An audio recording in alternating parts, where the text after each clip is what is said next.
Now there comes another apex, another pinnacle order, that is the meditation. Meditation means concentrated thinking. This concentrated thinking associates a man or a spiritual aspirant with several subtler cells of human brain. The nucleus, rather the supreme nucleus of different nerve cells. Each and every nerve cell has got its own controlling point, and for all nerve cells there is a supreme controlling point. This supreme controlling point in Sanskrit is called Guru Chakra, the plexus of Guru. So this meditation must be properly connected with this Guru Chakra or plexus of Guru. Shiva also says, Palishyati iti vishvasa siddhet prathama lakshanam Ditya sadhaya yuktam trityam guru pujanam. That is having sincerity towards the goal of life. Now, you see, everywhere, why should I say almost, but in some cases, there is wastage of psychic potentiality. Everywhere you will see there is psychic extravaganza. This psychic extravaganza should be checked, either by physical approach or by psychic approach or by spiritual-psychic approach. That is, a man should have some control over his breathing, respiratory organ, because the waves of respiration control the waves of thinking. Whenever you are doing something crude, you see respiratory organ becomes very active. When thinking of something subtle, it becomes slow. It becomes very slow, extremely slow, and finally this respiration coincides with the thought waves and become one. That stage is known as Hatha Yoga Samadhi. That is physical expression, physical emanations become one with psychic emanations. So a little bit of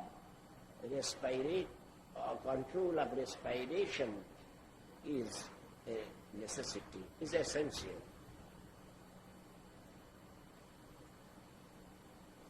Now, last night I said that the scope for rationality and rationalization should be increased more and more, and for this, from the plane of physicality, unnecessary waves should be removed. In the psychics, from the psychic sphere also, unnecessary waves are to be removed.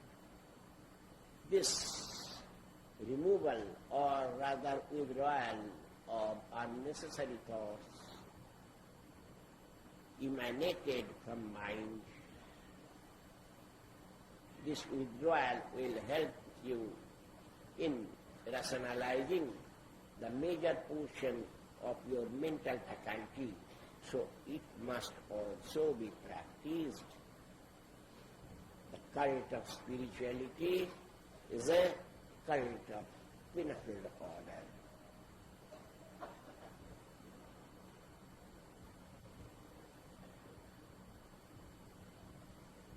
Now, you know, last night I also said, mind is, mental flow is concerned with both ideation and meditation. So far as ideation is concerned, it is connected with the healthy condition and proper functioning of different glands and sub-glands.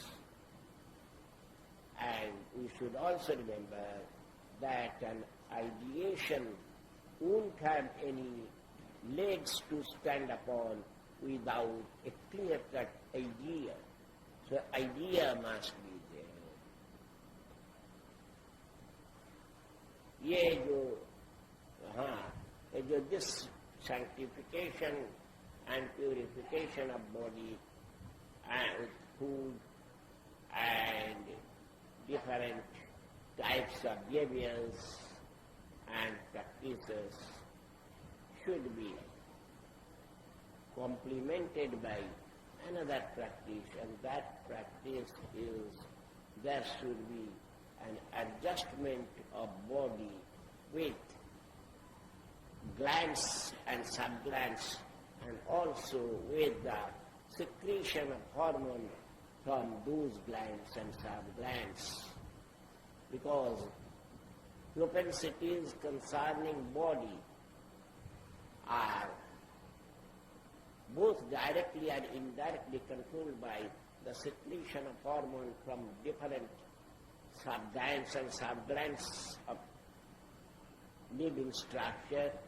situated or located near different plexi of the corporal structure. Regarding intellectual and intuitional faculties, it is said, ekam jnanam anantam brahma. This infinite Brahma or Paramapurusha is knowledge and intuition and intellect personified. Ekam jnanam nityam adyanta shunyam nanyat kinchid vartate vastu satyam tayo vedoshmin indriyopadhinavai jnana shayam bhaspe nanyataiva. There is an infinite flow of knowledge and intuition, and there remaineth no second entity. Wherever duality comes, it is due to our ignorance and want of intellectual pursuits. Now, those were spokesmen of devotional or emotional faculties. They say that a man gets propensive propulsion from devotion or emotion.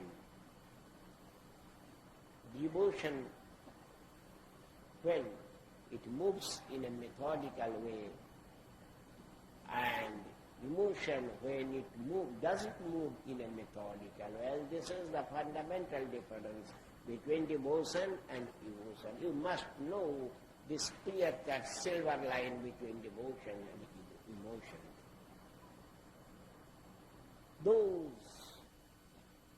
who are adherents to this cult of pinnacled order, they know that there must be a happy blending amongst intellectual cum intuitional faculty and actional faculty and devotional cum emotional faculties. So, the movement must be guided by bhakti, and the root must be known by intellect and intuition, and the stamina of movement cometh from action. So, amongst these three faculties, no faculty is unimportant. are of equal importance, but the finality comes in devotion. That is, the final outcome or resultant of intellectual cum intuitional faculties and actional faculties is devotion, not emotion, and that's why the great sages of the past said, Bhakti Bhagavata Seva, Bhakti Prema Sarupini, Bhakti Rananda Rupacha, Bhakti Bhaktasya Jivanam.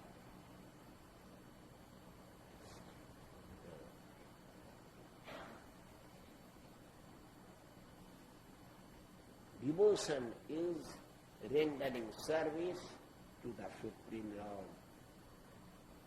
Bhakti is universal love personified. Bhakti is the bliss personified, and bhakti is the life of a devotee.